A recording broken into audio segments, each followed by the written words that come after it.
evidence na the pledge ya Professor Mahmoud Asonda chibuli million agambye 1 million agambye di kunkomero y'omwezi guno mutwalo mzee alizo mtwalo yani Suleimani Mboyi Mugiti kinabire mweko takibira muri mbozi atakibira Sente atakibira zikani fure kuzawabu za takibira ojja kuyuza muganda wange nzija wano abaradisi tebanayogera muganda waffe aradisi palisa likusooka angambye ali ku mikolo ejjinja asuubiza ku nkomerero y'omwezi emitwalo 10 sister waffe Hajat deputy ara Naukalu deputy RDC Sironko asuubiza emitwalo 10 ku nkomerero y'omwezi deputy RCC Mwima nga wa Lira asuubiza emitwalo 10 RDC Muluga ku nkomerero y'omwezi miliyoni 1 Lina RDC wanabalala sokere kugwe. Assalamu alaikum warahmatullahi wabarakatuh. Eminence Mufti banje takamba abiri byali waikalanyirana yakuteekayo esente gy'emirundi 3 omulundi okusooka yakuteekerayo omuzeeyi wange omugenzi emitwalo 15 ekyo gya muzeeyi buleegi ekatugolo yakubiri yakuteekayo emitwalo 10 eri abafu bona bafiire nga basiraamu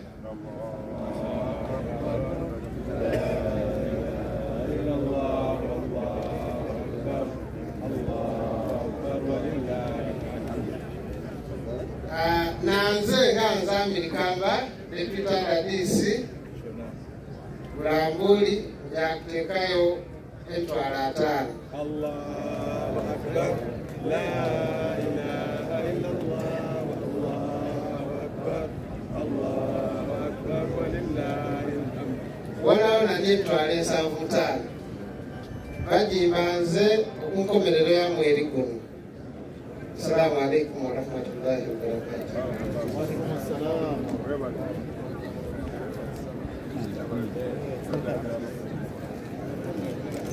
بسم الله الرحمن الرحيم الحمد لله رب العالمين والصلاة والسلام على النبي محمد صلى الله عليه وسلم وبعد السلام عليكم ورحمة الله وبركاته. وعليكم السلام ورحمة الله وبركاته. Oweekitiibwa Mufti wa Uganda ate omusomesa wange yankwatako ndyoka nywerera ku biri busiraamu biidhinillah. N'abasiraamu bannange mwenna abali wano n'abatali basiraamu mwenna mu bitiibwa byammwe assalamu alaikum warahmatullahi wabarakatuh. Nze amannya bampita Washaki Ahmada kati weragenda ekkuumi banyongerako mukama wange eryawukirya okunteeka mu kika ky'abateeso kati banteekako neryawukirya kati okirya nzise okwetaba ku mukolo guno kulwa Allah kulwange naye atera n'okuwagira Mufti wa Uganda olw'ebyengera yatutuusizzaako olw'ebyengera Mungu byayisizaamu okututuusaako mu busiraamu kati we tuli wano nga seerabidde ne mukama wange pulezidenti w'eggwanga General Retired Yoweri Kaguta Museveni eyafuuka ensonga olw'omukwano gwe balina ne Mufti n'abanga naffe atukwatirako ku nsonga z'ebusiraamu ensonga lwaki osanga tusikaale naye afuuka emmotoka esinga ne RDC embeeyi kati ku mukolo guno nze nga Washaki RDC nja kuwaayo obusawo 15 obwa sementi inshallah ta'ala naye olw'okuwa obujulizi mu maaso g'abaisiraamu bano bonna nti Mufti ono olw'okuba yatandika essomero Nuru Islamic Institute teriba kubaawo ndowooza naalibadde neswala bweba nyimiridde ninda bagambe nti amiina nange ndyoke ngambe nti amiina naye nayitiraawo nensoma nampaako obwa imaamu ng'akyali district of Mbale ate nangamba kumako netwale ng'akyali district of Mbale kati nze nange bwe siteeka ku akawunti ye ewa Allah nti naye aleese obusawo 10 nga nze mbuwaddeyo olw'okumusiima ebyengera bye yantuusaako nja kuba mulyaza amaanyiza ne muganda wange Mustafa Allah amusaasire yamujja mu nsi muno naye nja kumuteerako obusawo 5 bwe busawo 30 inshallah wa taala musasulange ennaku z'omwezi ndowooza 15 abiri awo kami kasita tuli naye era ne Mufti weyanjulira nti okusoma nga bwagamba nti some era ne diguli ngenda gifuna inshallah wa taala nga mwenda ku Islamic University in Uganda baaniriza bwe naabantaddewo omukolo Mufti alibeera omugenyi omukulu inshallah wa taala tubeere bulungi. Assalamu alaikum warahmatullahi wabarakatuh.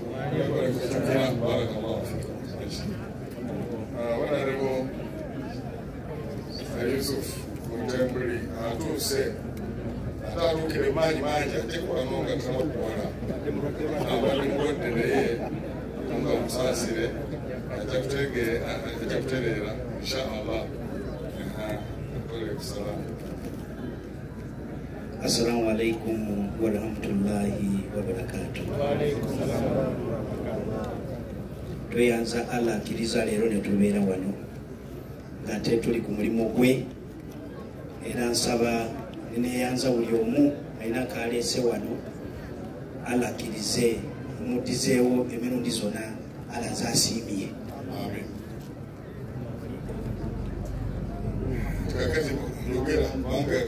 Kale nze bampita Yusuf Mutembuli ndi member wa parliament w'Ebunyole East Butalejja wano. Musooka nina message okuva mu parliament ya Uganda mukokasi yaffe ey'abasiraamu Hajji Asumani basaalirwa nga ye chairperson waffe yandibadde wano naffe. Kati nze ndini charge Eastern Region ampadde obuvunaanyizibwa okubeera wano. Tata Mufti nkende ku makya emayuge abali bamanyi tata wange yali kansala w'obusiraamu bali bamuyita Isa twamuziika olwaleero tubadde ku luwaye nenvaawo nenziruka nengenda ebugiri wanawo memba wa parliament munafa muyita Solomon Sirwanyi naye yafiiriddwa maama we kwe kudduka nenzija wano nga parliament caucus yaffe chairman angambye nti next week ajja kulagira ali in charge abeere nti assigninga million 2 zituwe mu cash next week. Kati nze nga member wa parliament ate mwenyini kintu ndowooza lisikaali wange badde atuuzizza obubaka angambye nti mu kusooka ngenda kuleeta obusawo 50 owa sementi naye aside leero Mufti ntambuddeko n'obusawo 33 abamanyi okubala gye bayite miliyoni 1 eyo ntambudde nayo kashi njirina era amanyi okuzibala yino. La ilaha illallah wallahu akbar Allahu akbar esikadde obusawo 17 Sente wawayo sente nga bwe tona kyowayo kuwayo takibira tata neyanzika nnyo obusawo obusigadde 17 inshallah guno mwezi nga tegunagwa nja kuba nti mbuleeta bwe naamalayo owange inshallah kyemanyi nti taata wange singa waali wano naye yandibadde ng'aleetako ki sementi naye lwakuba taliiwo taata Mufti yagezaako nga bwekisoboka ndeeteyo obusawo 10 ku lulwe kuba yali musajja ayagala obusiraamu bwe era yali omu ku bamembers ba General Assembly kyemanyi nti singa waali yandibadde wano nga naffe atuwaako etafaali inshallah ngenda kumwongerako naye obusawo bwenga 10 kitegeeza kati nebbanja y'obusawo 27 inshallah. wabula niyata nnyo tata Mufti okuba nti abasiraamu tuze mu bungi bwemuti okuba nti tuli ku koozi emu yakuleeta offices zaffe kumpi kifo ky'okutambula nga tugende Kampala tujja kuba tujja wano kumpi batuweereze bulungi era tusiima assistant Mufti gye watuwa atukolamu omulimu mulungi tusiima olwe tumuyita tabeeramu bino na bino akola emirimu zo bulungi era tusaba Allah nga wakuwa obulamu naye abeeta amuwa obulamu naye ng'amaliriza ate owanga obulamu bwe butalenja kandi kuba akola omulimu gw'amaanyi nnyo kulaba nti obusiraamu tuli kintu kimu naddala ebutalenja. Nsaba Allah ffenna bazze buli omu amuwe kyasinga okwagala nga kisanyusa Allah. Mwebalire ddala munsonyiwa okujja leedi naye buli kimu Allah yakipanga eyampangidde nti saawa zino n'okubeera wano nga newenkola ntya nga zino ziri yagambye nina okubeera wano. Mwebale ddala neyaziza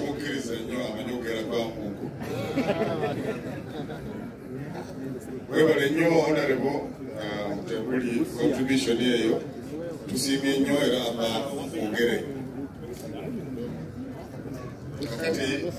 kakati badde nsigazza Lusia emizikiti 87 badde miliyoni 8.2 wano sirabo kintu kiri kiti ayogera. Alhamdulillah, salatu wassalamu ala ashrafil mursalin wa ala alihi wa sahbihi ajma'in wa ba'd.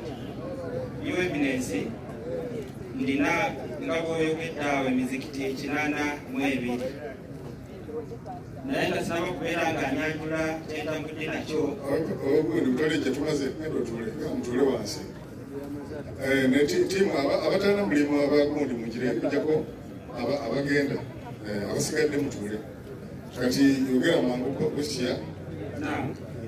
ntambudde n'edipute wange ono wano n'ekyamaani wa disitulikiti ne sekretary nedda sebo toyanjula njagala nnyo sooka tugulire sente miliyoni 8.2.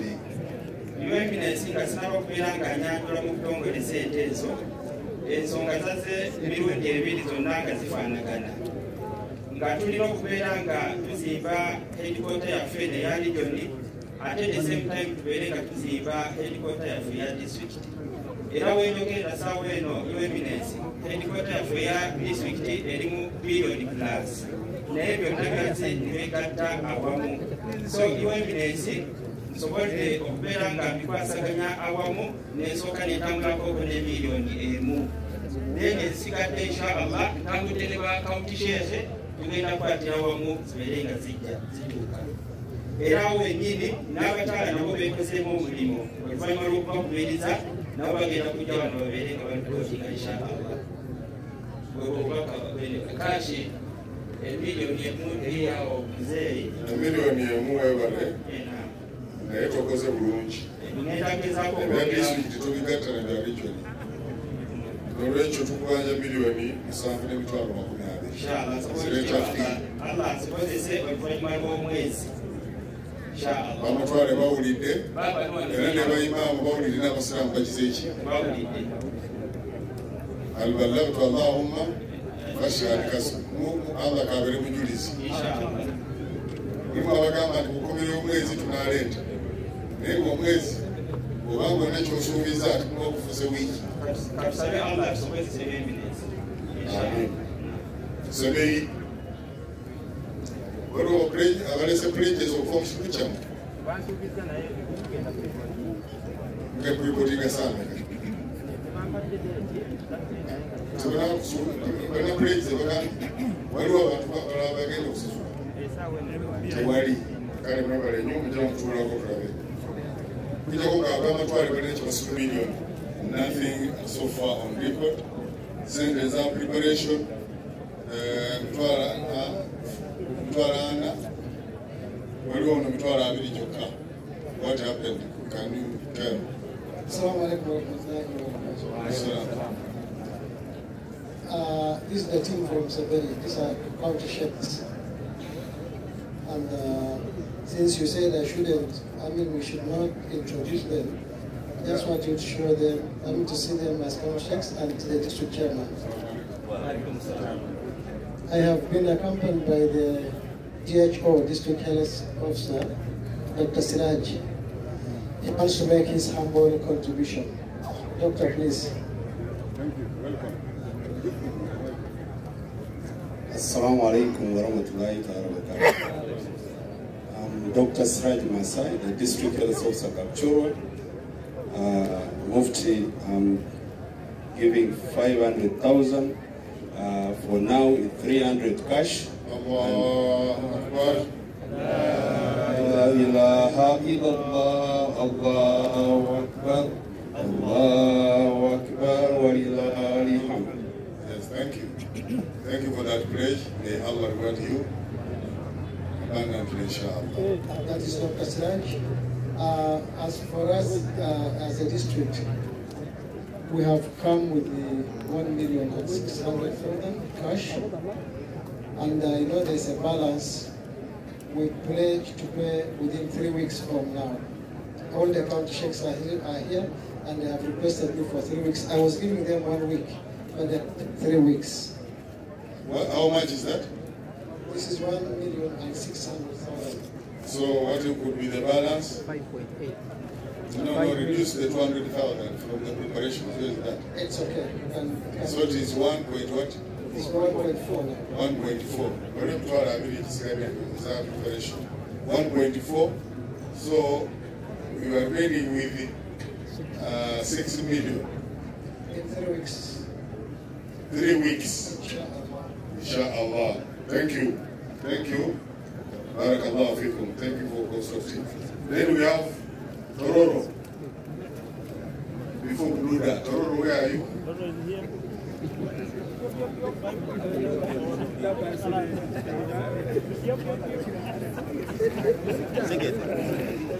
Banange tumgenda twakatandika butandisa omukolo abatudde mwena temugenda kubanga tujja gye muli muyinza okulowooza ntubeerabidde tuli ku bakansi bamwe bano.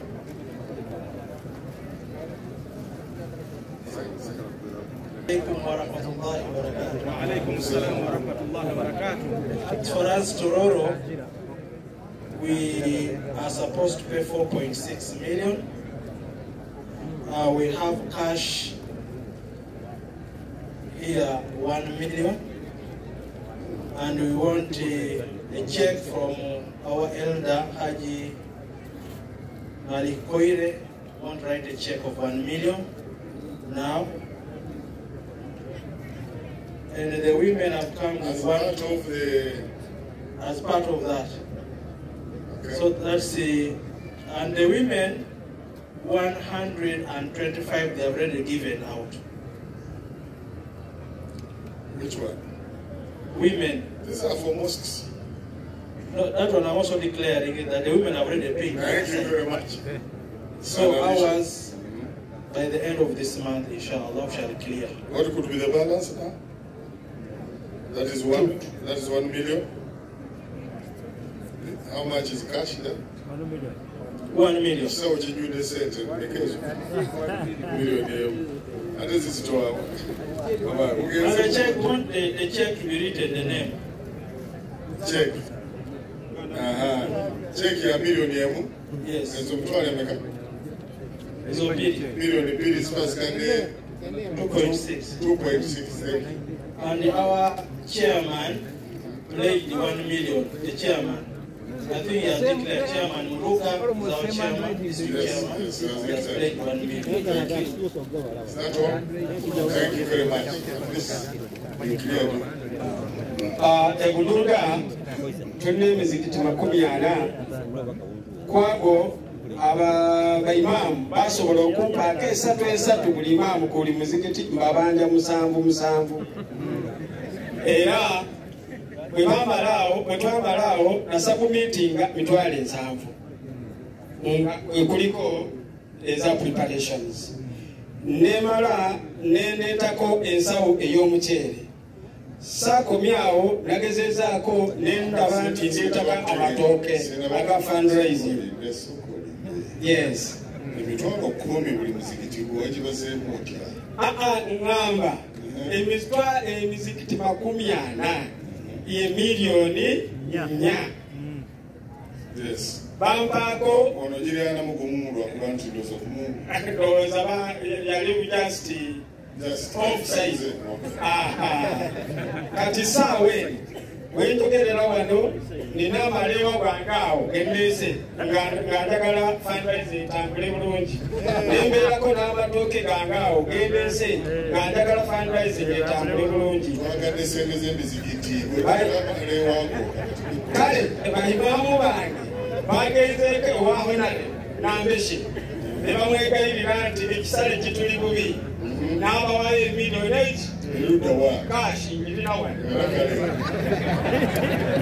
Ekyokubiri, his eminence regional assistant yatwanjulira programu zibiri eya fundraising neya inauguration era mukaadi n'ebirabo.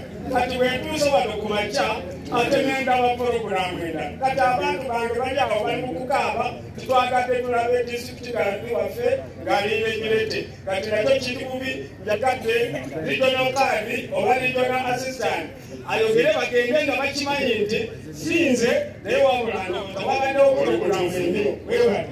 Omutuufu nnyo. Kakati disitulikikazi waffe asasudde ku lw'ebuduuda miliyoni 1.30. Kubanga eno kaashi n'emitwalo 7 jakana ez'okuteekateeka n'asatu ezagendawa waziwaani ezo ezeteekateeka azo yasosola naye yali amanga the best yabaso ziri mu kakiiko zaatuuka yali amanga the best wali omukubayamukirirawo webala ennyumba arakamaafiku. Kaakati ekyokulayira nagera ekyokulayiza omukulu oyo mwogedde chairman agati omukubira agambye atya kubanze omukubiri nagati gamba mwenyini ankubire. So salamu alaikum. Kaakati sebomaze kaakati ebintu bino twawadde amagezi. Ebintu ebibiri tebiyinza kunyuma: fundraising n'okulayiza. Nze njagala tujja kukola okukulayiza tujje ewuwo. Abantu ewuwo nabo kugere mukolo nga bulungi. Ekyo kyetagisa ono ajja kuyambako nga bw'omuyambyeko. Tutegeke okujja okulayizawo ebuduuda abantu bo bonna nga bekyula tege. Wakati ne bwonoddeyo bwelayiriddwa amabadena TV bajagamba fere tubimanyi oba yalayiriddwa teyalayiridde. Twetaaga bajje wali bejjibajje ate oyo wonaleko oyo ajja kutegeka omukolo guno. Ngambe twagala okukola omukolo mulungi. Nze nange naganya saayagadde kubigatta bata. Bawulira abebuduuda twagala kujja eyo. Mukenze ebuduuda n'omukulu n'alayi. Kulende zikusizindize zikafuzindayiyo kale mwanya. So mwebale nnyo. Nze omulimu gwange maliriza sinze mbadde master of ceremony munansonyiwa n'olwokubanga eno waffeka badde ngamba ntwetaaga mbeerewo nga ndaba nti sente zivuddeyo. Mwebale mwenna abawaddeyo. Kati ngenda kuleeta abantu abasigadde. Mukulu ono naye ayagala kwogerako nga mpulira omanyi w'amaanyi teetagambira awali w'amaanyi. Kakati muwulirize. Assalamu alaikum warahmatullahi wabarakatuh. Sebo eminensi amanyiza Abdulmumin Gidudu ndi nzaale ya Sironko nempangalira Budaka erasaba emirimu gikolera Budaka ndimusomesa nga ze deputy head teacher e Kamonkoli College. Wano village eyange ya mitwalo 2 oluvannyuma lwa weekend lwa mwezi guno. Naye sebo omuzeeyi Sheikh Abdul Majid Gidudu yaliko asante district kazi ow'Esironko antiisa obubaka bwakashi 5 era bwendesesa muhambi ekutuuse era nakweyanza mugonvu okubeera wano. Nze kinyiro wange 2 bamala omwezi. Salamu alaikum. Enamba y'essimu ne bakunoonya eri yennyini ebeerako so si babulokinga